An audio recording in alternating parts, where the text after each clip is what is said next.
Chief justice of Pakistan سے، chief of army staff سے، وزیر اعظم پاکستان سے، وزیر اعلیٰ پنجاب سے، آئی جی پنجاب سے، اس چھتری کے تلے جو لوگ کام کر رہے ہیں، چاہے وہ سی پی او ہے یا ایس ایچ او ہے، وہ آپ کی سر چھتری کے تلے آتے ہیں. وہ معصوم پھول اس کو کسی کو کیا وہ ضرورت دے گی؟ ظلم کو ظلم کہو. جبر اور ظلم کی یہ بات ہے کہ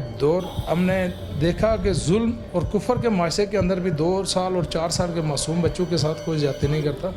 السلام علیکم. اوصاف ڈیجیٹل کے ساتھ میں ہوں آپ کی میزبان علیشہ جہانگیر. جیسا کہ آپ لوگ جانتے ہیں کہ صادقہ آباد میں ایک واقعہ پیش آیا ہے. ایک خاندان کے 6 افراد کو اغوا کر لیا گیا. متاثرہ فیملی کے کچھ لواحقین ہمارے ساتھ موجود ہیں، تو آج ہم ان سے جانیں گے کہ یہ واقعہ کیسے پیش آیا ہے، کیوں پیش آیا ہے اور اس کی تفصیل کیا ہے. تو آج یہ ہمیں بتائیں گے. السلام علیکم. وعلیکم السلام ورحمۃ اللہ. پہلے تو آپ اپنا تعارف دیں اور پھر اس کے بعد بتائیے کہ آخر یہ ہوا کیا تھا. جی، میرا نام حافظ صہیب عباسی ہے اور میں اس متاثرہ فیملی کے ترجمان کی حیثیت سے آپ سے بات کر رہا ہوں. سب سے پہلے تو میں آپ تمام احباب کا، اوصاف ڈیجیٹل کا اور ABN نیوز کا شکریہ ادا کرنا چاہوں گا کہ انہوں نے اس دکھ کی گھڑی میں، اس پریشانی کے عالم میں ہمارا موقف سننے والوں اور دیکھنے والوں تک پہنچانے کے لیے ہمیں ہمارا وقت دیا. اس کے لیے آپ کا بہت شکریہ. واقعے کی تفصیلات کچھ یوں ہیں کہ 29 اگست کی رات تقریباً 3:30 بجے 20 سے 25 لوگ مسلح ہو کر، میرے تتایا کا گھر ہے یہاں صادقہ آباد کرنل یوسف کالونی میں 8 نمبر گلی میں، وہاں پر وہ لوگ تشریف آتے ہیں. 20 سے 25 لوگ مسلح ہوتے ہیں اور آ کر چادر اور چار دیواری کا تقدس پامال کرتے ہوئے گھر میں گھس آتے ہیں رات کے 3:30 بجے، اور پھر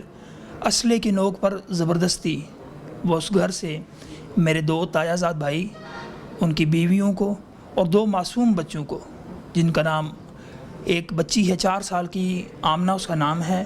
اور بچہ محمد اشر 2 سال کا بچہ، ان معصوم بچوں کو اسلحے کی نوک پر زبردستی لے کے چلے جاتے ہیں. جب ہمیں اس واقعے کی بارے میں پتہ چلتا ہے دوسرے دن صبح کہ ایسا کوئی معاملہ ہو گیا ہے، تو پھر ہم جب وہاں پہ جاتے ہیں، ہمارے فیملی کے دیگر ممبرز وہاں پہ جاتے ہیں، تو ہم دیکھتے ہیں کہ وہاں پر 3 لوگ اس گھر میں، اس گھر کے ٹیرس پر 3 لوگوں نے قبضہ کیا ہوا ہے. جب ہم ان سے پوچھتے ہیں کہ ہماری فیملی کدھر ہے، ہمیں بتایا جائے اور آپ لوگ کون ہیں، تو وہ کہتے ہیں کہ آپ یہاں سے چلے جائیں. اگر آپ یہاں پر کچھ بولیں گے تو ہم بھی آپ کے ساتھ وہی کام کریں گے جو آپ کی دیگر فیملی کے ساتھ ہوا ہے. اور وہ یہ کہتے ہیں کہ آپ جا کے تھانہ صادقہ آباد سے رابطہ کریں، ہم ڈیوٹی پر ہیں. ہمارے کچھ لوگوں نے پوری کوشش کی کہ ان کے کچھ سیکیورٹی کارڈ، جو ڈیوٹی کارڈز وغیرہ ہوتے ہیں، وہ چیک کیے جائیں کہ آخر یہ کس ادارے کے لوگ ہیں. لیکن ان لوگوں نے ان کے ساتھ کوئی تعاون یا اس طرح، بس صرف ان کو ڈرایا اور دھمکایا اور فوراً ان سے کہا کہ آپ یہاں سے چلے جائیں. پھر ہم نے اس کے بعد ہمارے جو دیگر لواحقین ہیں وہ مختلف تھانوں میں گئے، تھانہ صادقہ آباد میں، تھانہ نیو ٹاؤن میں، کچھ پتہ کیا، معلوم کیا کہ یہ کیا واقعہ ہے. لیکن کسی بھی تھانے نے ہماری بات نہیں سنی اور نہ ہمیں کوئی حقائق بتانے کی انہوں نے کوشش کی، بلکہ انہوں نے کہا کہ ہم اس سے لا علم ہیں، ہمیں اس بارے میں کچھ بھی پتہ نہیں. خیر، اس کے علاوہ ہم نے دیگر لوگوں سے بھی رابطہ کیا، ہائی اتھارٹیز سے بھی، لیکن کہیں سے بھی ہمیں کوئی پازیٹیو رسپانس نہیں آیا، بلکہ ہمیں ہر طرف سے مایوسی ہی ہوتی رہی. کوئی ہمیں ایک ڈائریکشن دے رہا تھا، کوئی دوسری ڈائریکشن دے رہا تھا، کوئی کہہ رہا تھا یہ صرف ایجنسیز کا معاملہ ہے، کوئی کہہ رہا تھا اس میں فوج انوالو ہے، کوئی کہہ رہا تھا اس میں پولیس انوالو ہے، لیکن ہمیں کوئی ایک ڈائریکشن نہیں مل رہی تھی. اس وجہ سے ہم بڑی پریشانی میں، اور پوری ہمارا فیملی، نہ صرف فیملی بلکہ ہمارا پورا علاقہ، پورا جو ہمارا بیک گراؤنڈ ہے، ہم کوثار سے تعلق رکھنے والے ہیں، پورا علاقہ پھر ہمارے ساتھ اس معاملے میں کھڑا ہو گیا، اور ہر طرف رنج و الم اور غصے کی کیفیت تھی، جذبات کی کیفیت تھی. اس سلسلے میں پھر ہم نے یہاں پر اسلام آباد میں ایک پریس کانفرنس ہم نے کی، اس میں آپ کے لوگ بھی تشریف لائے تھے، اور اس پریس کانفرنس میں ہم نے تفصیلات ساری سے آگاہ کیا. اس میں ہمارے ساتھ بہت سارے لوگ تھے، اس وقت میرے ساتھ موجود ہیں سوشل میڈیا کے ایکٹیوسٹ،